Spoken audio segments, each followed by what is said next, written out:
Look within. Look within. Look within. And live your life.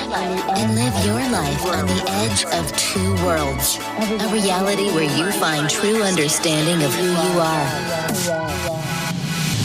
Take the step into the unknown with Alexander McKeag and Jason Rigby as they explore the thinly veiled world of consciousness, spirit, and the human condition. Join them in embodying the oneness of all.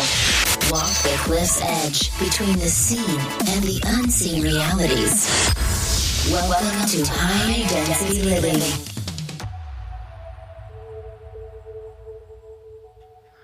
Welcome back, everybody, to this week's episode of Higher Density Living with your hosts, Alexander McKeag and Jason Rigby. Jason, we're going to kick it today, and where are we going to kick it? In the what? We're going to talk about, we titled the podcast Dreamweaver. Love it. That's off of a song from the 70s. From the 70s. Great vinyl song. Yeah. It's got to be from the 70s. We know how that goes, especially when it's talking about dreaming. Oh, big time. But so we're going to get into dreaming. I want to talk about, because I think this will help people understand it really well. I want to talk about the movie Inception with Leonardo DiCaprio. Yeah, so there's other people, but whenever he's in a movie, it's always his movie. Let's give a brief structural synopsis on this, right? So what do we got going on here? We have Leonardo DiCaprio doesn't know if he's in a dream or not. The worlds are all turned upside down. Yep. He's going in and out of, and you're going to explain this better. This is my simplistic version of it. They don't know what level of dream that they're in. Sure. They're using it for like a monetary value, I think, to try to trick people with different things. That's correct. And they have controls. I think that would be the right word. Controls that they use to make sure that... To understand that the level they're at, right? Right, the level that they're at. And that they can get out of that level. So you're telling me that there's dimensions within dimensions of their dreams? Yes. That's according to the movie. But we don't know, not everything in movies are real. Not everything in movies is real, right? But it's got to be off of some sort of basis, right? Right. So that begs a question. So, what are we trying to do here? So what is a dream, right? So did you have a dream last night? Yes, I did. I had a dream last night. I can't share it with you. No, that's fine. No, I didn't. I don't remember what I dreamed. I know I dream every night, just about. You know? I did have a couple too. I had 3 beers last night, so maybe I dreamed about hops and. No, you could have been. I've had dreams like that where I've been in vats of beer. That's crazy. No, what is that? What is that trying to teach you, right?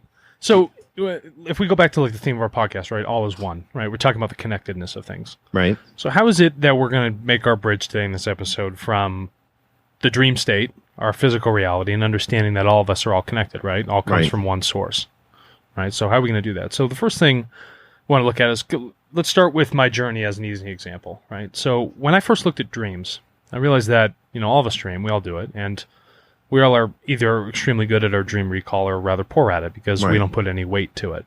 And I thought to myself, if I sleep for 40 to 45% of my entire life, which is, what I'm doing, maybe 8 or 10 hours if I'm real lucky, 6 if I'm, on a regular day. And we should sleep 7, 8, right? Yeah, we should sleep 7 to 8, right? But it's the quality of sleep, really, more than anything. You could get the 3 best hours of your life you ever had, and it may make up for 10 really bad hours. Yeah, I knew a girl that way.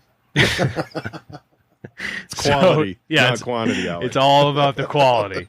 It's all about the quality. So my contention is that if I'm spending a huge amount of my life in this state where I get some sort of input from my subconscious or conscious realm, right, that I should probably try and learn from it because I have 45% of my total experience of my existence is happening at a time when I'm in a state of rest. But I'm taking only the things in my waking life, and I'm using that to make all the decisions and define who I am and how I should act and what I do. I should just learn from that. So it's my contention that, why don't I start focusing on the other part and see what it has to teach me? Because something must be going on here. And I thought to myself, maybe I can test the waters a little bit. Is there a theme that's happening? Is there something that if I begin to record it, will it show me some sort of avenue in my life I should be taking, or I should forgive someone for something, whatever that energy might be? So I began with recording my dreams. And I got to tell you, I was terrible at first, I woke up and I'm like, wait a minute, what the hell was that? I don't even remember what I just did, I'm so ready to wake up and write the dream down, and I've already forgotten about it, right? Or the alarm will throw me off and I can't record it. And then over time I started to realize that as I start to get minor details, those details begin to expand, right? And then I start to write out how colorful this story actually might be because my recall of that dream becomes so strong. And then I start to realize that I start to feel this emotional connection with the dream outside of it. Whereas if I'm walking around in my daily life, I can think about that dream like I had any other thought, right? And when people consider like a nightmare, like it really sticks with them, it's because there's a lot of high energy to it. Well, let's start focusing on these other things that didn't have all that really high energy that might have shocked you emotionally, right? Let's focus on something that might be a little bit more delicate, but has a theme to it where it's like, okay, now that I'm paying attention to it, I can understand a little bit more about myself, what these good things are, what I can do. And what I found is that as recording, hundreds of dreams is that themes start to come in, and there's this inception thing you were talking about. I realized that some dreams are linked together, or if I go into a new day or the next week, it's going back to finish another dream that I was already in. Or maybe sometimes I find that I'm in a dream, like what happened last night, and I rolled, and I was yelling to wake myself out of it, and the girlfriend's looking at me like, are you okay? This is Inception right here. Yeah, this is Inception right here. I'm sleeping, and I have cues in my dream, and we'll get to this, guys, and how you can do this. There's a cue in my dream where I know that I'm actually in the dream state, right? And then from there, I realized that I'm dreaming within the dream state. So I knew that the room that I was in, what I was perceiving with my mind's eye, wasn't my actual room. And it almost bothered me, made me a little uncomfortable to start. So I had to yell to get myself out of that position to then make myself up into the real room that I was actually in. Because it was almost like I'm sitting outside the body for just a moment, and I want to slap myself back into it. Right. Right? You ever had those dreams where you just like fall and you like slam back into your body? Yeah, all the time. Yeah, I've had those, and then I also have where I can hover over and see myself. Super cool. Yeah. So it makes you wonder. So you're seeing yourself, and you remember that. Right. Okay. So hold on now. If current scientific contention is that memory is a physical thing, right, that happens with our neurons firing in our brain, right, then you've taken something that happens in the subconscious, right, in this ethereal, non-physical realm, and you've now had it affect you in this very physical realm. You've now remembered it. That's an experience. So this is something real. So there must be some sort of bridge or connection between that you floating over the body or being next to it or whatever it might be, or slamming into your body and then waking up, that what you thought we were thinking actually can have such a physical charge on the body. There's got to be a connection there. There's got to be some bridge between what we see and what we don't see. Well, it's the same. To me, it would be the same as like emotions making you sick. Emotions making you sick, right? Yeah, you can get so, like, if somebody's gone through a breakup or something, they can be so sick that it literally makes them not want to eat. Yeah. And it hurts their stomach. Yeah, it could actually be killing them. Yeah, exactly. I mean, people's died of sorrow and stuff. Oh, big time. I mean, that's not an uncommon thing, No, and then you have, like, people that have been married for 40, 50 years, and one passes away right after the other. Correct. Just maybe because of sorrow or just... Sorrow, that bond has been broken up. Maybe they were sharing a life energy between one another. Yeah, exactly. That's what... so I know what you're saying exactly. I've had that where... so I have what they would call PTSD or whatever. They label it, with them being in the Marine Corps and all the stuff that went on there. But I've been in like situations where I've been, like I'll get shot or something like that, and then my body will react in that dream, and it wakes me up. And it wakes you up. Yeah. Right. Or falling, or getting in a Humvee accident or a helicopter accident, and then it jars you and wakes you up, or you wake up and you're sweating. But Jason, you're in like a perfect state of rest. But then you're having something it's happening within this conscious field of thought, and it's causing you to sweat. It's causing you to wake up in a panic, right? Well, I have my Fitbit too, so I can see. And it's recording the heart. It's recording the heart rate, right? And my heart rate's like 100 and something. So it's like I'm exercising. So here's my contention, right? So what you're looking at, I wanted to expand upon. So not only the fact that one, I realized that 45% of my life, I'm not paying attention to. That's a huge chunk of my life. No, say that again. 45%. 45% of my life I'm not paying attention to. That's almost half my entire life. I don't care if you're 100 years old. You spent 50 years sleeping. Right. Yeah, exactly. That's a wild concept. And we're just going to be not proactive on what's happening and how it's, and we'll get into that, how it's speaking to us. Yeah, it all speaks to us. I have dreams, dogs have dreams, dolphins, other mammals. Right. Things have these dreams, right? So have you heard about the dolphins doing drugs? No. Dude, this is side Hold on, sidetrack. I always do those, but I want us to have a fun podcast. Yeah, no. I'll talk about drugged out dolphins. No, they actually dolphins will get together. They have this recorded multiple times. Okay. They get a puffer fish, and it has those really, and they will squeeze it a little bit, and they will like swim around in a little circle. Yeah. And take that it's like neurotoxicity. That's a neurotoxicity, but it's just enough to give them a buzz? It's enough to make them like, it's almost like a plant medicine, you know, like it gives So are you them telling me pufferfish are the new the new federal class 1 drug? It's the new ayahuasca of the ocean, the pufferfish? They've been doing it for however long dolphins have Damn, been I don't know. I think they're more evolved than us. Again, we're not paying attention to the dolphins. But they're like, why are they like squeezing this pufferfish? Dude, they're so smart. And then they just sit around in a circle and they're like, I wonder if it's like teenage dolphins. Yeah. They're like, oh, mom and dad's gone. Yeah, mom and dad's gone. Oh, we're going to get so messed up on this pufferfish tonight. You know what I mean? That's so funny. Oh, man. No wonder they're doing flips and shit out of the water. You know? Yeah, that's why they're excited all the time. They see those huge boats. They're like, we're so fucking high. Oh, my God. They're just guys. yeah. They always look like they're smiling anyway. That's why. Then they're so chatty. We didn't know that they were totally doped. Yeah. Dude, they were totally doped out the entire time. The whole time, yeah. We figured out dolphins. Oh, my God. Orcas, that's why they're like too solemn. Yeah. They need to like hook up with the They need a bigger pufferfish. Have you seen the dolphins where they surf with the surfers? No. That's really cool too. It's on YouTube. Like they watch the surfer like cut the waves or whatever, so they'll go and start doing that. Oh, I love and then that. Jump up over. I'd swam with dolphins. They're incredible creatures. They're I think orcas and dolphins are one of the smartest, and they have. I know orcas have parts of their brain that's more highly developed than us, like the way they communicate. Dude, their brain must be huge. Yeah, we were talking about that the other day. Second side note, but this is going to correlate. Oh my God, to this is like an inception of storylines right now. Hold on, Yeah, we're at the orcas, and then we'll go back to the dolphins. Yeah. All right, so go ahead. As the walls are moving. Yeah, tell me about the orca. We talked about something the other day, and we were talking about this, whether you believe in aliens or not. We were talking about telepathy. Oh, sure, yeah. And this is going to correlate, and I want you to talk about this with dreaming. What we have been hearing through, whether you believe in channeling or not, or any of that's up to you to decide. But at the end of the day, like, of a higher species would have telepathy, and then how did you say they would communicate? Through pictures? Yeah, so the words are no longer necessary, right? Because telepathy language would not be necessary. Yeah. Telepathy is an instantaneous communication. Right, form of communication. You ever been in a room with a friend, and I don't want one person to tell me this never happened to them because I won't believe them. Right. They've been in there and be like, oh my God, I was just thinking the same thing. Yeah, we do that all the time. It's a shared thought, right? That's our collective consciousness. That's our all is one, encompassing all of us, understanding that we are connected, right? And scientists have said we only use about 10% of our brain. 10% of our brain. So if that other 90% was unlocked. So each time I use 10% of my brain, okay? And 45% of my life I'm asleep. 10% times 40%. So if really 4.5% of my brain is the only thing that's like not getting really used properly, or not just the only thing I'm using properly. So how do you? Because I want to get back to, because with the telepathy thing we'll go into that. With so pictures, language. because and not using language, because I feel like there's a connection with dreaming when we write down our pictures. No, that's a really nice bridge. Yeah. That's Thank you, Alex. We're going to talk about bridges this episode, okay? Well, that's part of Inception. We're engineering There's bridges. Yeah, consciousness bridges. That's right. So when we're talking about telepathy here, we're talking about images and emotion, right? Right. So I explained the example to you the other day. If we're looking at the sun, okay? And we're smelling hot tar. And I got a puffer fish in one hand.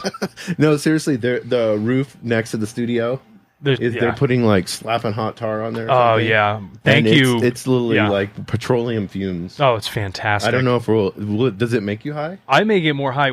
I may think I'm continuing a normal pace of speech, but guys, if it starts to drop off or I'm slurring, Alex is young. He's not having a stroke. Yeah, I'm not having a stroke. So it's just the fumes from because it is strong. You start talking, and then I got like this huge wave. Yeah, it's wafting towards us. Be serious. Here we go. Yeah. On the aspect of emotion, pictures, dreaming. Yeah, so let's talk about it. So we'll talk about language. Mm-hmm. Okay.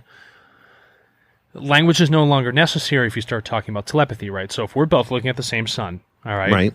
And it may be the best sunset we've ever seen. But if we go and try to describe that to somebody else, you and I are going to have two different ways of describing that, right? Because what you saw and I saw are two totally different emotions that we internalize, right? What our brain actually picked up on in our perspective.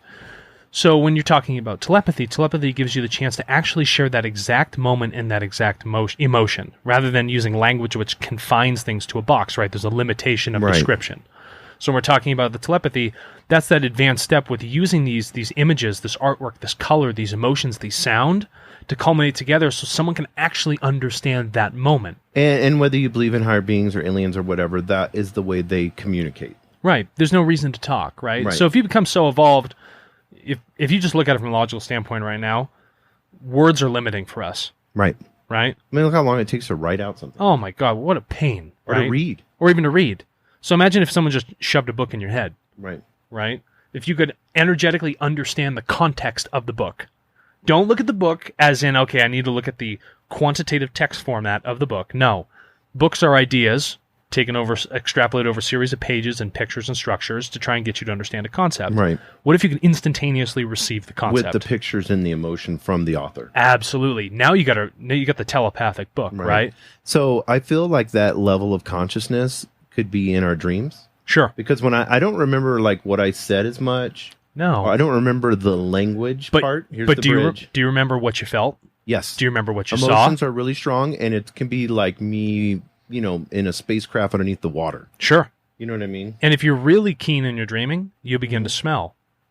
You'll also begin to recognize certain sounds, right? Because you're telling your brain over time with repetition to pay attention. To pay attention to these things, right? And then you're writing them down in the morning. Paying attention is key. So I write my dreams down in the morning. This is a practice that I do. Right. And I encourage all of our listeners out here to follow through on that practice, right? And I'm going to tell you why. So if we're making that bridge between our conscious world, right, our waking state and our unwaking state, there's a bridge that's put there. Right. We start to pay attention to how our subconscious and, ethereal, non-physical area, how we connect to it and what our body's telling us in this other state so that we can begin to learn from these lessons. So in my day when I thought I'm walking around and I'm not sleeping, so I'm not really connected to my dream state, throughout my day, I'm constantly connected to my dream state because I can go back and reflect and focus on those things that happened when I was sleeping. So now I can learn twice the amount of lessons in the same amount of time. That makes sense. It's kind of nice, right? It's a 2-for-1 shot, 2 birds, 1 stone. I don't want to kill any birds, but you know what I mean, right? Right. So if we're talking about... It's a metaphor. Yeah, it's a metaphor, right? It's a metaphor. So recording that dream, I found over time that the quality of my dreams, right, the depth and what I could record, what I remembered began to increase, right? My level of empathy and emotional understanding began to increase. And then I realized that some of the themes that were happening in my dreams are themes that also play out in my daily life. And I found that I could forgive them in my dreams, right? Whatever these themes or whatever might be happening, maybe if I had some anger or repressed emotion, I don't care what it might be, I can fix that in the dream, and that will also fix it in the waking state because now I've remembered it and I can focus on it. So instead of me having to go experience, say, some sort of confrontational moment I might have with someone, Jason, if I'm going to get mad at you, let me experience it in the dream and forgive you for it ahead of time so that before I even get to coming to that point with you, I've already cleared that up. That energy's, behind me. I've overcome it with a higher energy, right? And now I began to think, I'm like, okay, I'm recording my dreams. The depth of them are increasing. And then I realized that there's connections between all of them and that I'm in layers of dreams. How is it that I can start to control what I'm dreaming, right? And this is what many psychologists would note as lucid dreaming, right? This is not like something I'm making up here. I mean, people have lucid dreams. It's that clarity, that depth of dream, that ability to control where you're going in that realm. Right. So if I'm thinking right now about walking out of the studio, in my mind I've walked out of the studio. Why couldn't I do that same sort of thought when I'm in a dream? Yeah, and I think, and I think also when you look at dreaming, you're repeating steps. I mean, I have dreamed that I've been at work. Sure. And I just have a whole work day, Yeah. Which, at the end you may think, oh, that kind of sucks. But no. But I'm not, because there's interactions that I probably should have paid attention to with people that I probably should have paid attention to. Because, and I want us to get into this, if you don't mind. I still want to go on your journey of this process, but I do want us to get into the significance of dreaming compared to real life, and that they're both one. Super cool. And so we can talk about this on my journey, right? So before I got into the lucid dreaming part, I realized something through the connection of the dream, because I've recorded it, right? Okay, I can start to see similarities and cross connections and things like that. And what I noticed is that the most emotionally charged dreams that I had, right, the most prominent ones, happened in some of the safest places of my life, the places I'm most comfortable at. So my childhood home is a place that my dream will put myself in. I will move myself to that state, that area, right? This physical construction of my home, and I will learn some very hard lessons inside that home because it's a comfortable, safe place that I understand. Yeah, I like that. Yeah. It's not like I'm going to get dragged to somewhere else to learn a hard lesson. So it's not like put me in a hard environment, right? So I got to deal with the environment and then deal with the lesson. No, I'm going to put you in a place where you feel safe, where my emotional charge, I'm not in war, I don't have the PTSD, I'm somewhere I'm very comfortable, and now I can start to learn those harder lessons because I'm not focusing on the environment around me. And so putting yourself in that dream state in a safe environment, and then allowing yourself to be able to allow the dream, which is your higher conscious. Yeah, which is you speaking to yourself. Yeah, which is you speaking to yourself. Teach and learn. Right. And I thought it was really, frankly, fantastic that my consciousness was putting in me in a place that I knew was safe, that I was comfortable with, that I truly knew so well that I could see the differences in that area. I could recognize something that was either real or out of place, or there was a slight change, or if there was some sort of drama that needed to be played out in my mind, it could happen there, and I was comfortable with like it. A safe place for me would be my work. Would be your work. Because I feel like I have a lot of control there. Yeah. Hopefully I'm responsible with that control as a leader. Yeah. But that's a really safe place for me, where maybe my childhood may not be so safe. Not so safe. I just want to make that correlation with people, No, and that's good. And this is what I'm talking about. You will put yourself in the place you need to be, which is the best learning ground for you. Oh, okay. Okay. So if we're here to learn and teach and learn, that's what we're trying to do. So I realized that throughout the theme of all these dreams, I'm put in very specific, comfortable places where I can begin to expand upon it. And so now that I've realized I'm in these comfortable spots, how do I know if I'm dreaming or not? Right? Is because now I've realized, okay, when I go to bed, right, I know for a fact, I'm like, okay, I'm going to be dreaming. And then in the dream, I can be aware of myself in the environment that I'm in, if it's a place that I'm in before, to see if something is different. Maybe there's a drawing on a wall, or there's a mirror, or there are, I don't know, certain nuances with changes in where the furniture might be laid out in the house. Okay? Then at that very moment, you get this recognition like, wait a minute, I'm dreaming.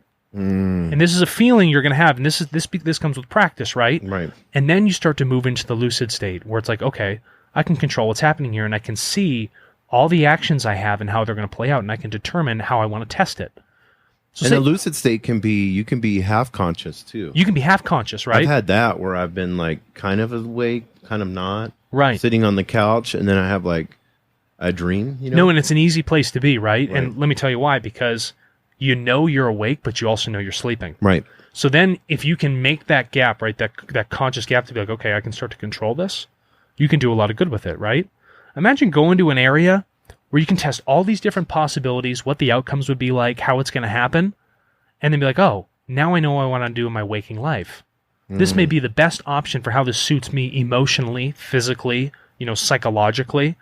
This is an action that I want to take. And this 45% of your life that you haven't took control of, you're now, I hate to use the word taking control, but you're now being proactive enough to where you're recognizing the places, the things, the smells, right, the emotions, the pictures, the scenery, and then you go into this point of recording these in the morning. Like, I think it would be for me, instead of typing them out, writing. Maybe a voice recorder. Oh, voice recorders are great. And then, like on my iPhone, I have that voice recorder, and I use those a lot when I want to like say something to somebody for work or whatever.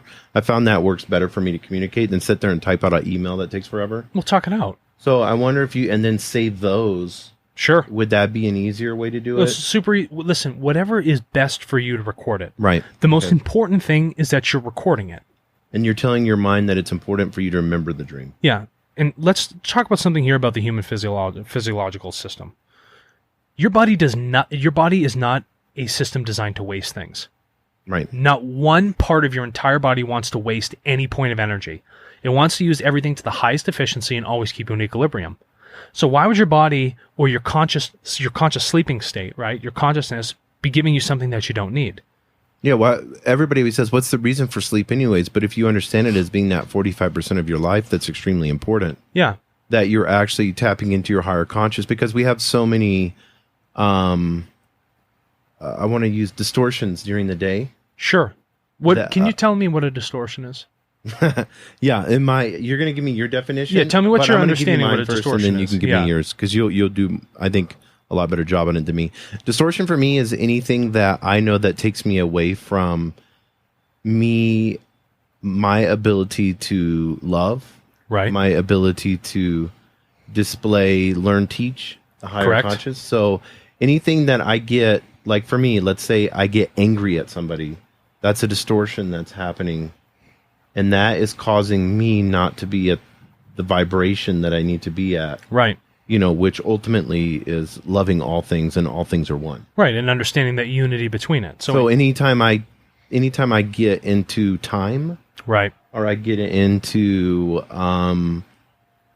negative emotion, sure, or maybe even sometimes positive emotion, because it's all the same. Right.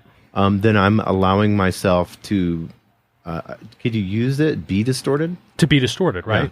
Yeah. You're the people like this one because people love computers. The programming that you naturally have throughout your day, right? These patterns that create this programming causes you to be distorted. So you have a distorted programming. Right. But if you start from a base sort of code that there is unity between all things, right?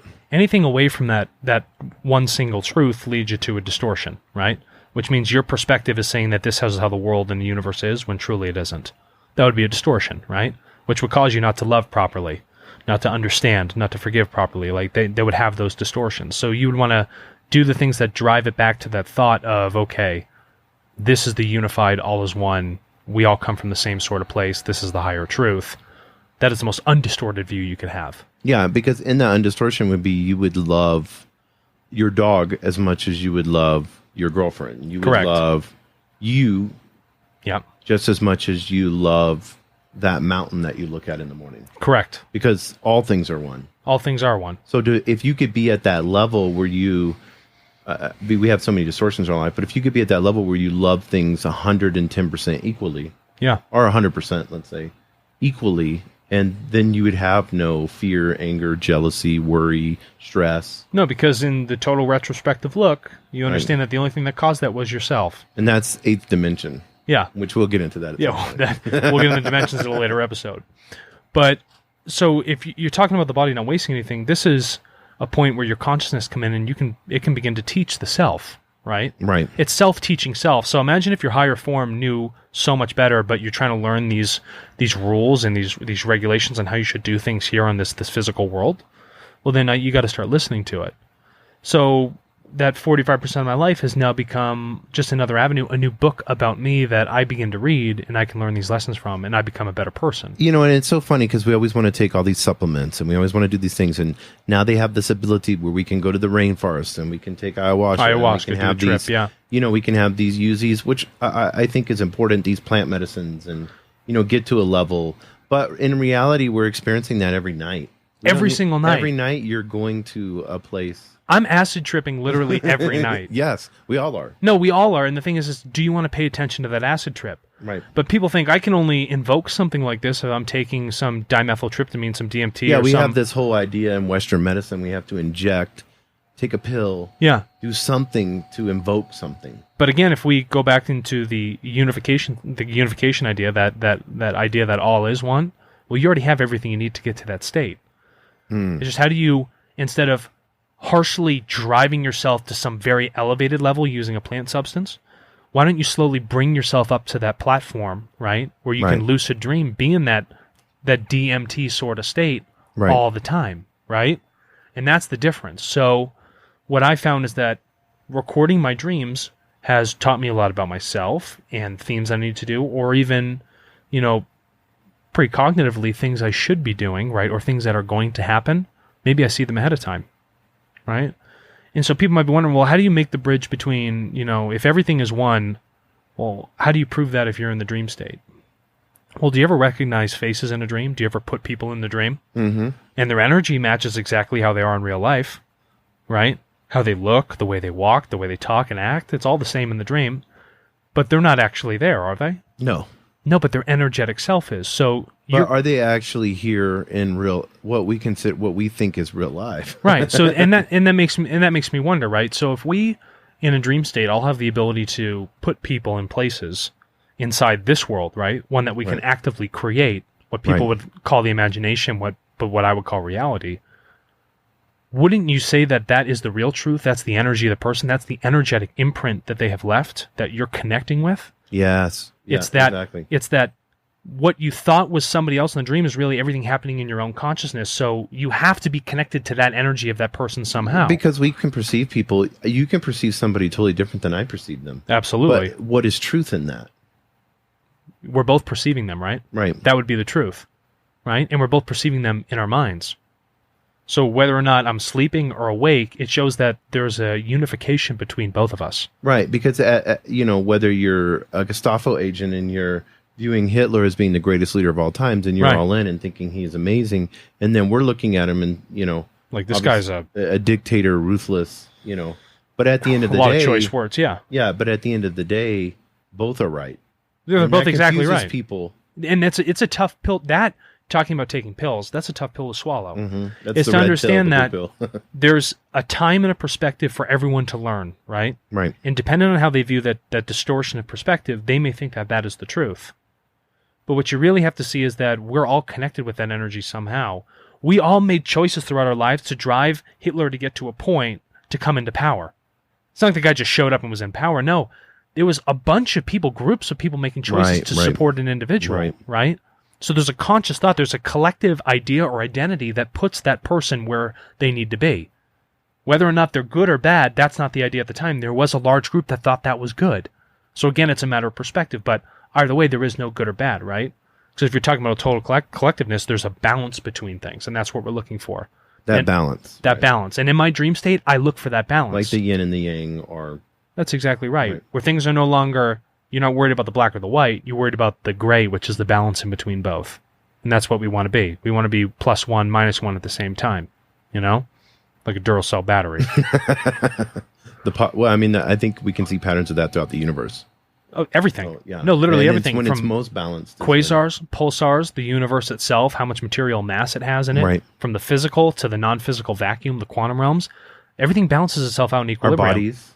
With our pH levels and... What's it want to do? It wants to be in balance, right? What happens when I get heartburn? Wow, I had way too much acid rather than alkaline. I'm not in balance. Right. You know what I mean? Everything is to be in balance, and and anything that is not in balance is a distortion. It's a distortion. It's dizzy. When you look at the world, your squares become like weird amoeba-looking shapes, right? Right. Things become distorted. And that's why, I don't want to get into this, but if you're dreaming, like that's something I've noticed in my dreams, I'm very, usually there's lots of stuff going on. It's very busy. It's not relaxing.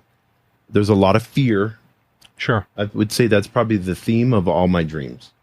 It's probably fear because I don't care if you're in a battlefield or you're, I'm even sometimes a cop and I'm chasing a serial killer. Interesting. Yeah. Yeah. So, but it always comes down to, I don't care who you are or how badass you are.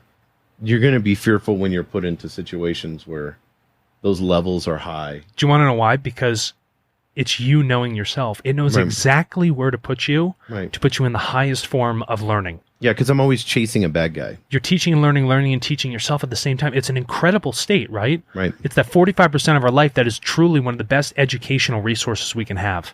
And it's listening to yourself, right? Right. And so what I found is that I begin to expand as a person. It takes those easy steps. So your fear that you constantly find, you continue to have it because you haven't taken the time to focus on it. You haven't recorded it. Right. You haven't begun to question why you have those emotions, right? So rather than question it, they keep coming back up to you because they're trying to teach you. They're trying to tell you something, but you haven't done anything with it. But that's all of life. If you don't start becoming self-aware to the point to where you can set yourself out and say, that's a distortion. Yeah. Here we go. This is how I need to be. And then, like for me, logically getting rid of because I'm extremely emotional. So taking the time to say, okay, that was really stupid, Jason. Here is that emotion that you experienced. Yeah. Here's how it should have gone, and then replay that in my head. I'm learning teaching. At the same time. Right. And yes. There's not some teacher in the room. Mm-mm. It's you and yourself. Because you have everything inside of you that you need. And I think that's our whole philosophy of the podcast is that one, all is one, but two, all is you one. have everything inside of you to be the best if you want to say version, or to be the true, authentic you. Be the most authentic, unified version of you that you are. Be your own highest truth. Right. Right? And it's funny, I do have everything inside me. I have all the people I've ever needed to meet, faces I saw, are all in my dreams.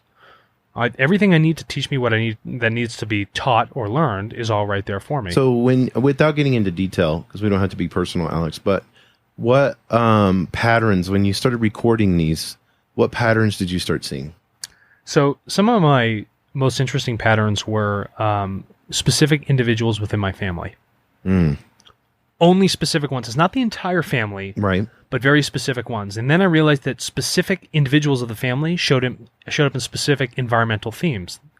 So if I'm, say, in an ocean in one area, I may have 3 individuals of the family that are always associated with the ocean. And then on the other side, if I'm in my house, I may have 5 or 6 that are always associated with whatever the lesson is to be learned in the house, right? And so that I found that these themes, now I'm riding on 2 different lines. There's 2 different lessons to be learned here. The ocean is a different lesson than the house. Right. And each individual has their own energy. Right. So I need to learn from that individual's energy within that environment. Right. And I have 3 different variables I'm dealing with. Wait a minute. There's quite a lot to be learned here in a very recurring dream. You're like, so the ocean, we'll use that. Yeah, we just use ocean, yeah. With those family members, not only are you learning from it, but if you allow it, that water, that mass of water, that energy from that, and those people that are there, whether there's 2, 3, 4, 5, whatever, they're going to teach you something if you listen. If you're listening and pay attention. And at first, it'll, like I said, it's difficult to start recording the dreams. Find a way that works best for you and just try it. I'm asking you for 1 month, record these dreams. And then you realize that the bridge between that sleeping world and your waking world becomes one. I think setting a reminder on my phone, because I get up pretty much consistently the same time every day. Right. So if I had it set at that time, because I grab my phone, we all do. It's the first thing people do is grab their phone. Yeah, almost everybody. If I grab my phone and right there is that reminder, boom, record your dreams, then maybe it'll click on my head instead of trying to think later to do it. Yeah, no. Just to get in a habit. No, and it's really cool. And then I found myself throughout the day, I'm really thinking about the dreams that I've had. And there was a lot to learn from them, right? But as you're thinking of it throughout the day, you're learning more about it? Big time. It's almost like rereading a book over and over and over so that you get every last detail out of it. So when you're seeing the ocean, that resonated with me for some reason, but you're seeing the ocean, you're seeing these family members, and that is a repetitive... It's a repetitive thing, right? It's happening because that maybe you're finding. I had the dream last week, right? But this week, I have the same dream again, but now I've picked up on a new detail on it. Oh, wow, it's the same scenario. Right. But there's a new detail that I missed from last week. Because I think a lot of people have recurring dreams over and over again. Absolutely. And why do you get in the recurring dream? Why do you get the same fears? Because it's something that I need to learn. Pay attention to and learn from. Right. Right. And how are you going to start doing that? Let's do a very easy method, right? Let's start recording them. Right. No, I think that's extremely wise. I'm going to put that on my phone and... Yeah. I think we all are going to have a 30-day challenge. Let's do a 30-day challenge. Everybody. I'd love to hear any of the people that may send us messages, direct messages. I'd love to know if someone has come up with a recurring theme, or they have begun to focus on some sort of energy that is happening within this dream that they've either overcome or put in some sort of higher form with. I think that would be a really cool thing to see that people are actually doing that. Yeah, and I think that would probably be ultimately the most important, is to get it on paper so that you're starting to bridge. Yeah. I hate to use that word again, but you're starting bridges are good. Because it's Inception theme today. You're starting to bridge that gap between you being conscious and unconscious. Right. That's physically, your body is unconscious, right? Yeah, you bet it is. You just walk. Well, first of all, you just walk, right? Right. You're not thinking about, how do I got to lift this leg up, use these muscles. You just do it. But so on a science thing, because I was reading, they just found this area in your brain, because they thought to dream you had to be in REM. No. But they said, they just came out with studies, Scientific American, there's an article online you guys can read, that talked about you don't have to. And then they found a spot in your brain called the hot spot. Ooh, That's what they're calling it. That's cool. They're calling it the hot spot, where they're noticing that is like lighting up like a Christmas tree when we're dreaming. Okay. So, and it can be in it could be in light sleep, it can be in REM, it can be in, heavy sleep. When that's lighting up, something's induced, right? Some sort of, when it's lit up, that means there's an energy going through it. Right. Some electrochemical energy. And when you have electrochemical energy, that means there's a field. There has to be. It's physics, right? So if we're looking at that and we're saying, okay, if this is lit up, some sort of connection or bridge is actually happening. And if it's happening from the mind to connect to our consciousness, to pull in those dreams and that awareness, then that's what it is. Yeah, we know something's going on. Yeah. And we got to do something with it. So it's just, again, it was my contention from the beginning that if I really want to learn about myself and understand what's going on, this is that whole other chunk of my life that I wasn't paying attention to.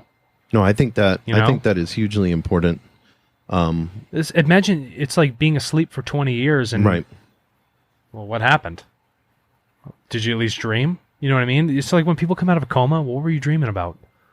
Well, I don't know. You know what I mean? But people dream in a coma. But they dream in a coma. Yeah, right? Right. And then, if we're going to go talk about, how is you said in an earlier episode that time's not real, right? It's a distortion of our perspective for what really is, right? Well, when you go to bed and you wake up, you're like, man, that was a quick night's sleep. Well, that's because your consciousness it's not bound by time. Right. You know what I mean?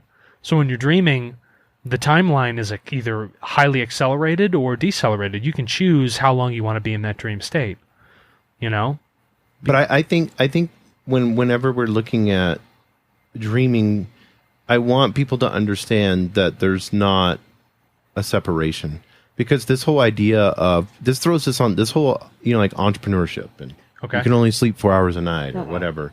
You actually need that amount of sleep, and it's important because there's just as much as in so-called the real world that you want to learn. You have 45%, and I love that. You have 45% of your life that you want to only sleep 2, 3, 4 hours a night and brag about that. Yeah.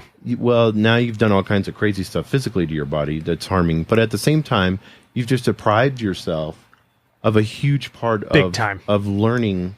Right. And being able to allow those dreams to teach you. Yeah. 50 to 60% of that 45%. I know the math is insane, but that's what happens when you sleep those 2 to 3 hours. And you think, oh my God, look how much I'm learning. Well, are you really learning? Right.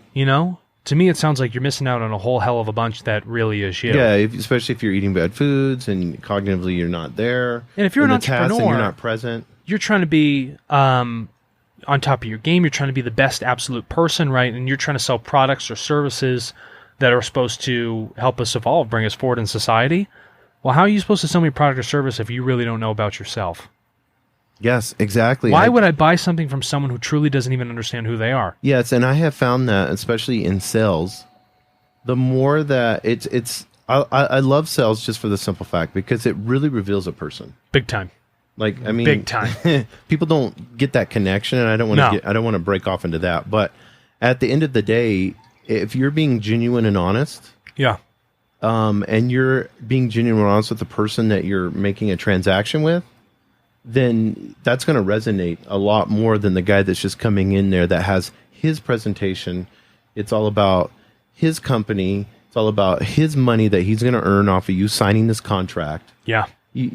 So where it's a whole different vibration that comes into that. But I've had dreams where I've dreamed about things. And this is what I want to ask you about, tying this all in. I've had dreams where I've seen something, let's say a presentation that I had to give to a client. Okay. And I've seen that in my dream. Nice. Ahead of time. Before it's even happened. So, yeah, I'm so glad you brought that up. There's words like deja vu and stuff like that they use. Yeah, deja vu, where you're precognitively seeing what's going to happen. You have a premonition, right? And you remember that in your head. You remember it in your head. Now, when people, it's like, oh my God, I've seen this before. People are like, sure, shut up. Shut up. You haven't seen this before. And it's like, hey, buddy, you want to know something? I wrote this down 12 hours ago. I did see this before. Right, you know what I mean? And no one can take that away from you.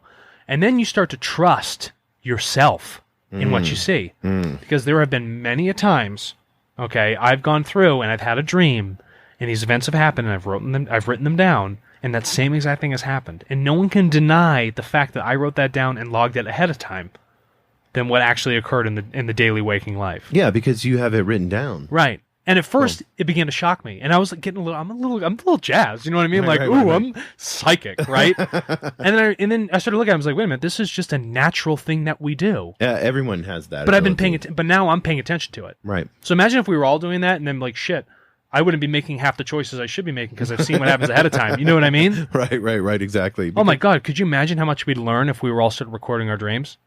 There's archetypes to it, right? There are these general themes, and then you start looking ahead and you're like, wow, I'm seeing a little bit further ahead what the probabilities are. Maybe imagine if everybody would record their dreams, then all that data would be matched up. Oh my God, it'd be amazing. Could you imagine what? It would be amazing. It would blow everybody's... And I would contend, right? I would contend that there's some sort of silver thread that connects us all.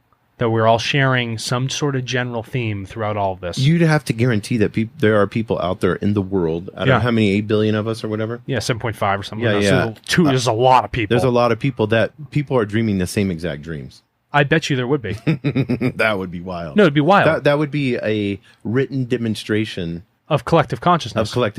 Yes. Yeah, it'd be a written demonstration of unity. It'd be nuts. Oh, that's awesome. It'd be a wild experiment. Yeah. Right? So I guess we'll start here with higher dentensity living, and then we'll just bifurcate. We'll branch out 2 people. Everybody would have to be ultimately honest and put their dreams out. Yeah.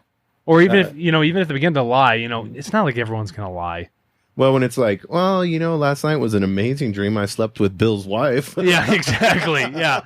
I didn't realize how some guy over in India is like, man, I was sleeping with Bill's wife, or I am Bill's wife. Oh my God, what happened? Yeah, in that dream, I was Bill's wife. It's nuts. It's totally nuts. And really, you were having sex with a guy from India. No, I know exactly.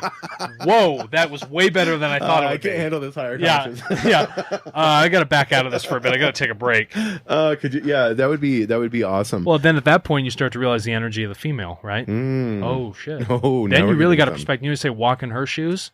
Damn, you're really walking in her shoes now. Yes, exactly. You know.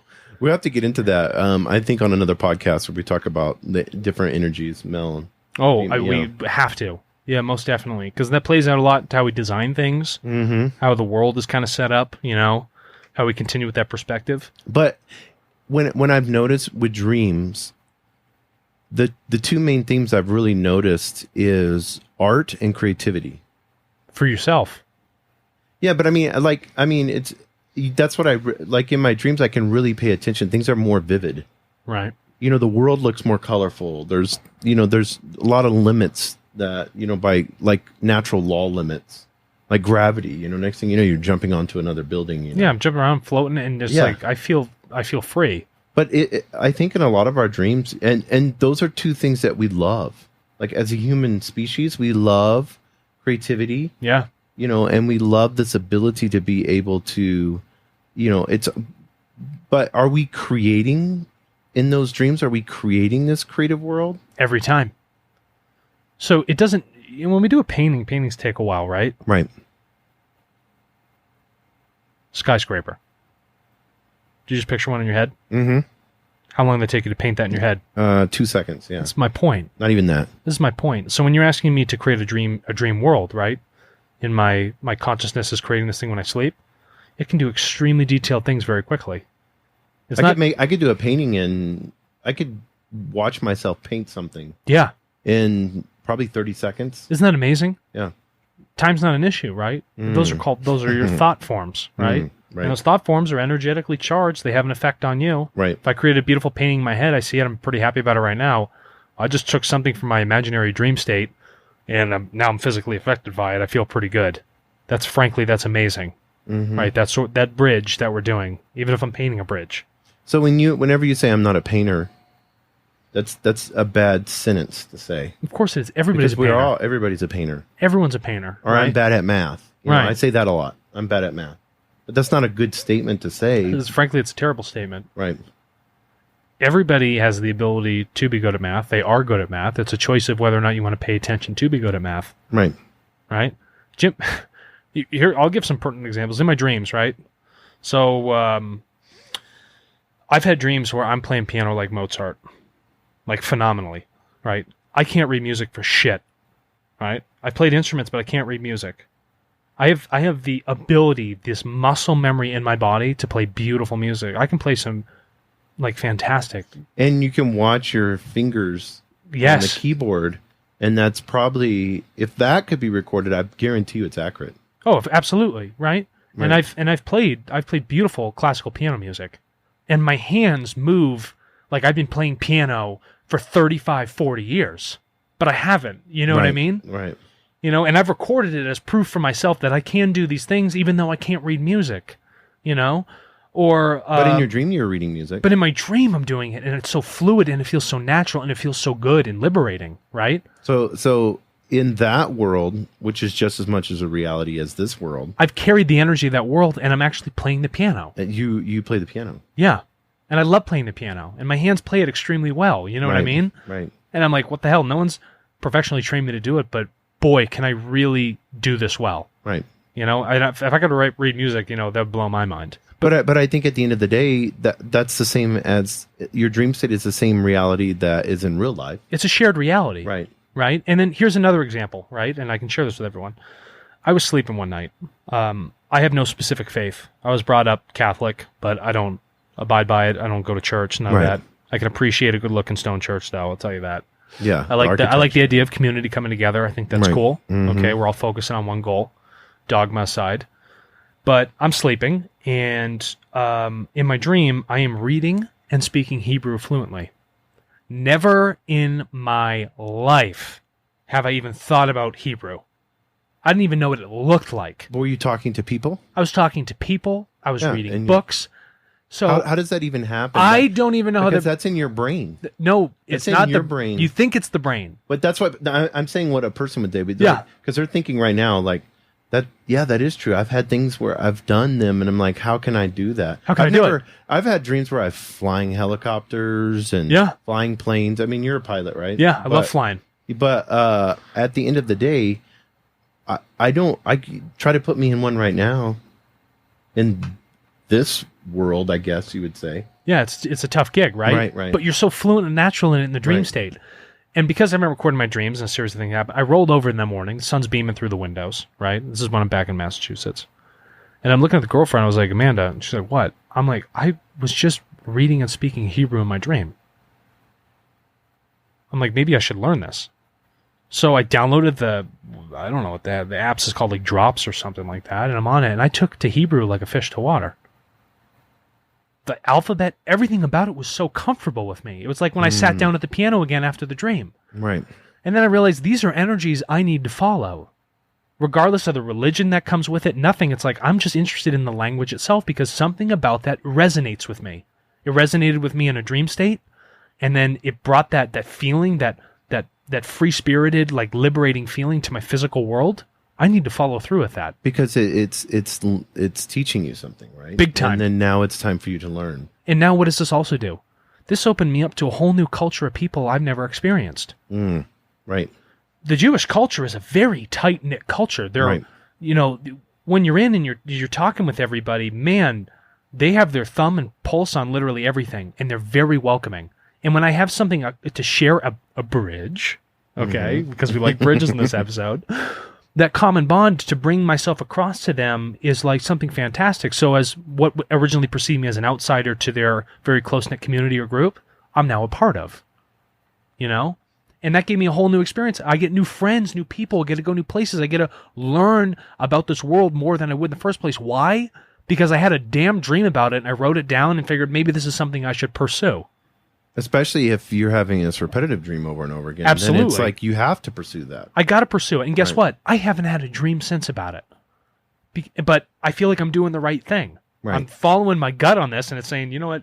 You're doing the right thing. And it feels good. Every time I learn more and I study more about it, it feels like that's the natural path I should be taking. Right. You're allowing what we use a word called intuition. But yeah. I'm allowing my intuition. I just let it guide me. And that connection, that bridge between your sleep state and your waking state now becomes whole. It becomes fully built. And that intuition that happens in your dreams, you carry it into the physical realm. You start taking avenues that you otherwise wouldn't have taken in the first place. But it was the most natural thing for you to learn and do, right? Right. And now I'm doing it. So what I would ask is that if you're a listener, right, or even you, Jason, you start recording these dreams as a practice. Right. Right? And this is just a whole nother avenue for you to develop who you are as a person, become an even greater person, to understand that unity between all of us, right? Yeah, and I think as I record them, and we will talk about this more, we'll do another episode on it, but I think as we look at that, we're going to all see patterns, like Big you time. said, and that may bring us into a different level. Because I have so many people that will talk to me, and they're like, I don't really know what I'm supposed to do in my life. or, I'm not really sure what my passion is, and then we go online and we take all these tests and, we do all these, I'm a INTFJ or whatever, Yeah. ENFP. I'm an ENFTJ, extroverted thinking, whatever. Right. And so we do all these external things when actually that answer is right inside of you. Inside of us, and that 45% of our life, those moments right there could be that time that shares that passion. To find that passion. Of where you need to go. I found my passion in the dark. Right. Interesting place to be to find it. I wasn't outside. I wasn't in some sort of social group. I found my passions literally in the dark. And I've become comfortable there. Right? And I like that world. I don't go to sleep thinking about, waking up and having to do my day. I go to sleep and I am excited to wake up and learn from that dream I just had. And that becomes a place where I can play. Right. It's that sort of the innocence, the childlike innocence of being in the dream is something truly incredible, right? And bringing that back does not make me immature. It brings back a sense of spirit, a sense of self-worth, and a non-oppressive feeling of this world and this, programming that we have. And I can leave that all aside, right? And I can really move into a place where I am my truest, highest self. And when you look at these dreams that you have and you're recording them, and then you're seeing patterns. Sure. They're teaching you, you're going in that direction. Right. That your dreams are telling you, that's resonating with you of what you need to do. Could you imagine taking the things that we experience in that unlimited world, let's say? Sure. And then bringing it into what we would consider a limited world? Yeah, because that's an unlimited world. Right. And I'm bringing it to a limited We're world. bridging. We're bridging it, right? Right. So we're taking a very non-distorted world and bringing it into a distorted, isolated logic box. We can only describe things with words. Right. No, I love that. That's amazing on that. I think that's totally awesome. Well, we're going to have episode 2. Yeah. And I want to kind of get into in episode 2, I think we kind of described it really well. So I want to get into like shamanic dreaming, awesome, lucid dreaming. Yep. There's like all these different technical. Yeah, we can talk about some of the ways. We'll walk through some of the practical steps you can take to move to that. Right.